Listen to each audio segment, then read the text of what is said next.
अस्सलाम वालेकुम नाज़रीन, मैं हूं फरूख अब्बास न्यूट्रल बाय जावेद चौधरी में। नाज़रीन, हमारी सबसे पहली स्टोरी जो है ये वही स्टोरी है जो पिछले 1-2 साल में आप कंटिन्यूसली देखते आ रहे हैं पाकिस्तान मीडिया की स्क्रीन्स के ऊपर कि कोई ना कोई जत्था आ रहा है जी पेशावर से, कभी लाहौर से, और हमलावर कहाँ पे हो रहा है जी इस्लामाबाद में। और इस्लामाबाद वालों की ज़िंदगियाँ मुश्किल होने जा रही हैं, हुकूमत के लिए मुश्किलात बढ़ाई जा रही हैं। और अमूमन ये तभी होता है जब कोई इंटरनेशनल डेलीगेशन हो या कोई इंटरनेशनल इवेंट पाकिस्तान में हो रहा हो। अभी सेम वही कोशिश होने जा रही है, खबरें इसी तरह की आ रही थी, लेकिन हुकूमत ने पहले ही बता दिया कि हम क्या करने जा रहे हैं। इस दफा आओगे तो फिर वो होगा जो आपने कभी सोचा भी नहीं होगा। डिटेल से स्टोरी आपको बताते हैं जावेद चौधरी। अब इस खबर की तरफ आएंगे, लेकिन उससे पहले जो जुनैद अकबर साहब ने ऐलान किया वो ज्यादा मजेदार है। जुनैद अकबर साहब ने ये कहा है कि इस बार हम गंडापुर साहब से पैसे नहीं लेंगे। अच्छा। यानी ये जो तहरीक चल रही है, ये जलसा हो रहा है, ये जुलूस हो रहा है, या उसके बाद लॉन्ग मार्च होगा, उसके लिए जो पैसे हैं वो गंडापुर साहब से नहीं लिए जाएंगे। अब इसके दो पहलू हो सकते हैं। पहला पहलू तो ये हो सकता है कि पिछली मरतबा जितने भी प्रोटेस्ट हुए उसके जो पैसे थे गंडापुर साहब देते थे। अब दो ऑप्शन है, गंडापुर साहब अपनी जेब से देते थे या फिर रियासत के पैसे होते थे, क्योंकि ज़ाहिर चीफ मिनिस्टर है, पैसा ही पैसा है। और रियासत के खजाने उन्होंने खोल दिए थे और सबको खाना खिलाया जा रहा था, गाड़ियाँ लेके दी जा रही थी और हल्ला बोला जा रहा था, शल खरीदे जा रहे थे। ये सारी चीज़ें ज़ाहिर फिर स्टेट के पैसों से थी। और दूसरा ये एंगल हो सकता है कि गंडापुर साहब ज़ाती जेब से पैसे दे रहे थे। ठीक हो गया। और अब गंडापुर साहब जो है वो ज़ाहिर नाराज हो गए पार्टी के साथ। उन्होंने कहा जी अगर आपने खुद करना है तो खुद करें, पैसों का बंदोबस्त भी खुद करें, बजाय इसके कि पैसे मुझसे मांगते रहें और कल को जब पगड़ी बांधने का वक्त आए तो जुनैद अकबर के सर पे हो जाए। तो बस पैसों का बंदोबस्त भी खुद करें। आतिफ खान और ये बड़े अमीर लोग हैं तो पैसा खर्च करें ना अपना। तो शायद वो ये कहना चाहते हैं। और इसके साथ साथ ये भी है कि एक हकीकत और भी है कि मुझे चंद दिन पहले पाकिस्तान तहरीक इंसाफ के एक बहुत करीबी उनके रुकन है जो इमरान खान साहब के भी बहुत करीब है। तो मैंने उनसे पूछा कि ये बताएं, ये 19 फरवरी को आप लॉन्ग मार्च कर रहे हैं, जो मेरा ख्याल है, जो मेरी असेसमेंट है कि आप ये करेंगे, क्योंकि उसकी वजह यह है कि एक इंटरनेशनल इवेंट हो रहा है और इमरान खान साहब उसे मिस कैसे कर सकते हैं, क्योंकि ये तो बड़ी गोल्डन अपॉर्चुनिटी है कि आप यहाँ पे कोई थिएटर लगाएं और स्टैब्लिशमेंट जो है दोबारा रास्ता खोले आपसे और बात करे। और इमरान खान साहब यही चाहते हैं कि मेरा हाथ पकड़ा जाए, मुझसे बात की जाए, या मुझे जो मेरी मिस कॉल है वो उसको रिटर्न किया जाए। तो उन्होंने कहा कि यार ये मुश्किल लग रहा है मुझे। तो मैंने कहा जी क्यों, वजह क्या? कहने लगा हमारे पास पैसे नहीं है, लॉन्ग मार्च करने के लिए पैसा चाहिए। ठीक है। और पैसा जो पहले था गंडापुर साहब देते थे, अब वो तब्दील हो गए हैं। तो जुनैद अकबर खुद गरीब आदमी है, बाकी जो लोग हैं वो भी मेरा ख्याल है चूरी खाने वाले रांझे हैं, और चूरी भी किसी और की, यानी कोई हीर कोई और होगी जो चूरी लेके आएगी और वो खा जाएंगे। वो अपनी चूरी का बंदोबस्त भी खुद नहीं कर सकते।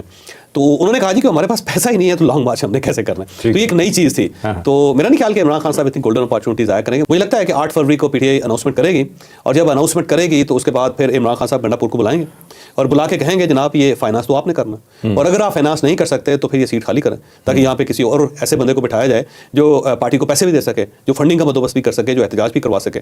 तो आपको फिर चीफ मिनिस्टर बनाने की हमें क्या ज़रूरत है? आप परफॉर्म भी नहीं कर रहे, वहाँ पे करप्शन की कहानी है। और दूसरा ये है कि जब हमें ज़रूरत पड़ती है तो आप पीठ दिखा जाते हैं, तो फिर तो बड़ा मसला ख़राब हो जाएगा। तो मुझे लगता है कि फिर इमरान खान साहब ये बंदोबस्त करवाएंगे गंडापुर साहब से, और गंडापुर साहब को कहा जाएगा, फिगर दी जाएगी कि इतने पैसे आपने जुनैद अकबर साहब के हवाले करने हैं, और फिर जुनैद अकबर साहब जो है इसको सारा डिज़ाइन करेंगे। ये तो हो गया ये बात। अब दूसरी साइड पे गवर्नमेंट को भी ये खतरा है कि 19 फरवरी का जो इवेंट है उसको पाकिस्तान तहरीक इंसाफ कैप्चर करने की कोशिश करेगी। लिहाजा गवर्नमेंट ने भी अब तैयारी पकड़नी शुरू कर दी हुई है। जो 8 फरवरी आ रहा है तो यहाँ पे भी हलचल होती हुई नजर आ रही है मुझे। ठीक है। तो कल राना सनाउल्लाह साहब ने कहा है, वज़ार टीवी पे कहा है, और अगर इन बिटवीन द लाइन आप इस चीज़ को रीड करें तो आपको महसूस होता है कि गवर्नमेंट एक तो हिली हुई है, परेशान है। दूसरा ये है कि उन्होंने ये फैसला कर लिया है कि हमने हर सूरत इमरान खान साहब या पाकिस्तान तहरीक इंसाफ को लॉन्ग मार्च रोकना। अब रोकने के लिए अब उनके पास दो ही ऑप्शंस हैं जो जिनका जिक्र किया। एक तो 9 मई है। अब जब 9 मई का इंसिडेंट हुआ तो उसके बाद क्या हुआ? इमरान खान को गिरफ्तार किया गया, 10,000 वर्कर्स को गिरफ्तार किया गया, 103 के फौजी अदालतों के अंदर मुकदमे चले, बाकी लोगों को इंसदाद दहशतगर्दी में रेफर कर दिया गया, उनके केस डेली बेसिस पे चल रहे हैं। शाह महमूद कुरैशी साहब जो उनको लाहौर उन्होंने कोट लखपत जेल में रखा हुआ है, इमरान खान और बुशरा बीबी के खिलाफ यहाँ पे केसेस चल रहे हैं। तो वो 9 मई का जो ऑप्शन है वो ये है कि जनाब आपके ऊपर इतने मुकदमे बनेंगे कि आप वकील करते करते थक जाएंगे। और इमरान खान साहब की पार्टी के अंदर बहुत ज़्यादा वकला, लेकिन इसके बावजूद आप ज़हन में रखो कि 85 करोड़ रुपए खर्च हुए अब तक इमरान खान साहब के वकला पे। और उसमें ये कहा जाता है कि एक वकील है उनके, प्राइवेट वकील है, पार्टी के अंदर नहीं है, उन्होंने इन पैसों से बनी गाला के अंदर घर बनाना शुरू कर दिया। वो इतने अमीर हो चुके हैं। अच्छा। तो 25-30 करोड़ रुपए वो ले चुके हैं अब तक। और जिस मुकदमे को भी उन्होंने हाथ लगाया उसमें वो जीते नहीं हैं, हारे भी हैं। तो वो जाहिर है इतना फिर गवर्नमेंट तो ये समझ रही है कितने मुकदमे हम कायम करेंगे मजीद कि आप थक जाएंगे और आपके पास वकला को देने के लिए पैसे नहीं होंगे।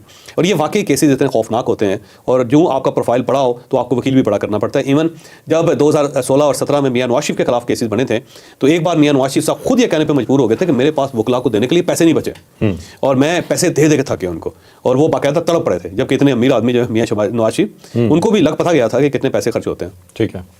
उस ज़माने में आप यकीन करो फ़र्क के ये जो सरीना है यहाँ पे, ये मैरियट है, पूरा पूरा फ्लोर जो होता था वो बुक होता था वकीलों के लिए। लाहौर से आते थे अपने पूरे लाओ लश्कर के साथ, और सरकारी ख़जाने से या फिर मियां नवाज शरीफ साहब के ज़ाती ख़जाने से उन सब के बिल अदा किए जाते थे। खाने खिला खिला के मियां नवाज शरीफ साहब थक गए थे, जिसको कहते हैं पोले हो गए थे। तो ये वाली सूरत हाल थी वहाँ पे।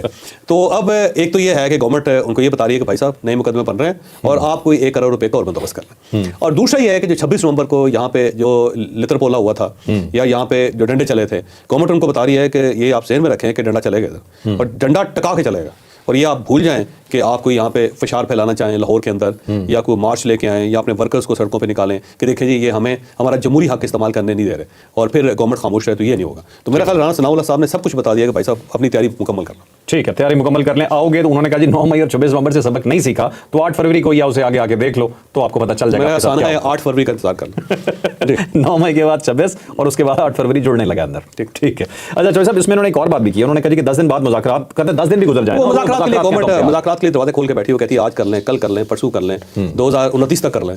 तो राना सनाउल्लाह साहब तो बल्कि गवर्नमेंट ये कहती है हमारी तरफ से इनकार ही नहीं है, बस आपने आगे बैठना है, बनानी हमने पार्लियामेंट कमेटी है, जब आप दिल करे आ जाए। वो दोनों रास्ते दिखा रहे हैं जी कि या इंतशार का अपना लें या मुज़ाकरात का अपना लें। वो धूप में बंदूक रख के बैठ के अच्छा चले, अब चलते हैं जी अपनी नेक्स्ट स्टोरी की तरफ। बहुत इंपॉर्टेंट स्टोरी है जी, अदलिया के हवाले से आ रही है। इस्लामाबाद हाई कोर्ट के जो जजेस हैं उन्होंने खत लिख दिया।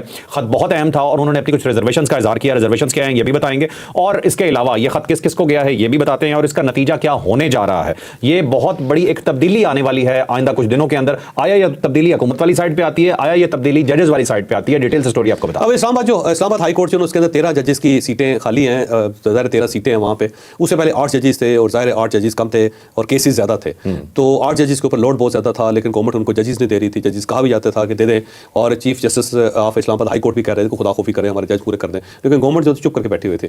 लेकिन जो ही यहाँ पर उन्हें महसूस हुआ कि इस्लामाबाद हाई कोर्ट से इमरान खान साहब के हर फैसले को रिलीफ मिल जाता है और यहाँ से फैसला रिवर्स हो जाता है, जमानत हो जाती है, तो फिर उन्होंने सोचा कि यहाँ पे जो बैलेंस है उसको डिस्टर्ब किया जाए। और उसको डिस्टर्ब करने के लिए पहले तो 2 एडिशनल जजेस लेके आए वो, और जो 2 एडिशनल जजेस हैं उनके बारे में तमाम जजेस जो है सर पकड़े बैठे हुए हैं कि ये कहाँ से ले आए और ये क्या करेंगे। ठीक हो गया। अब उसके बाद 3 जजेस की कमी हो गई, 10 हो गए, 3 जजेस की कमी हो गई। अब ये जो कमी है, गवर्नमेंट के पास 2 ऑप्शन है। एक ऑप्शन तो ये है कि ये पूरा करे नए जजेस से और एडिशनल जजेस से, लेकिन वो एक लेंथी प्रोसीजर है, उनको जजेस इसको मिल नहीं रहे अपनी मंशा के मुताबिक। तो फिर उन्होंने सोचा है कि जो 3 हाई कोर्ट्स हैं उनमें से एक जज जो है उसको एलिवेट करके यहाँ ले आ जाए। तो अब सबसे पहले लाहौर हाई कोर्ट के एक डोगर साहब हैं, उनको लाया जा रहा है। फिर इसके साथ सिंध हाई कोर्ट से एक बंदा तैयार हुआ है, एक खैबर पख्तूनख्वा से आया हुआ है। तो इन 3 लोगों को वो यहाँ पे 3 जजेस को यहाँ पे शिफ्ट करना चाहते हैं, और वो जजेस हैं जूनियर। जब वो यहाँ पे आएंगे तो सीनियर हो जाएंगे, ठीक है, क्योंकि वहाँ जो उनका कोई मुद्दत मुलाजमत और बाकी तारीख पैदाइश और जॉइनिंग डेट्स और वो सबका अगर निकाला जाए तखमीना, तो यहाँ पे वो सीनियर हो जाएं। ठीक है। जब वो सीनियर हो जाएंगे तो जो नए चीफ जस्टिस होंगे ये आमर फारूक साहब के बाद वो उनमें से हो जाएंगे। और इस चीज़ का अंदाज़ा जो है जजेस को हो रहा है कि एक तो ये बाहर से ले आएंगे और 5 जजेस इनके पास हो जाएंगे। 2 जजेस जो हैं वैसे गवर्नमेंट ने पहले पकड़ लिए हुए हैं, यानी अपनी तरफ ले गए हुए हैं। जो 8 में से 2 जजेस हैं उनसे तो गवर्नमेंट मुतमईन है, उनका ख्याल ये है कि ये मेरिट पे फैसले करते हैं, तो वो उनसे तो गवर्नमेंट को कोई शिकायत नहीं। तो अब 3 वो आ जाएंगे, 2 वो आ जाएंगे, 2 इनके पास पहले से हैं, तो उसके बाद यहाँ पे कितने हो जाएंगे? यहाँ पे हो जाएंगे 7, मेजॉरिटी। और टोटल कितने होंगे? 13। ठीक हो गए नहीं? तो जो 13 में से 7 अगर आपके पास होंगे तो आप बड़ी हद तक आप स्कूल में चले जाएंगे, दूसरी साइड पीछे रह जाएंगे। ठीक हो गया।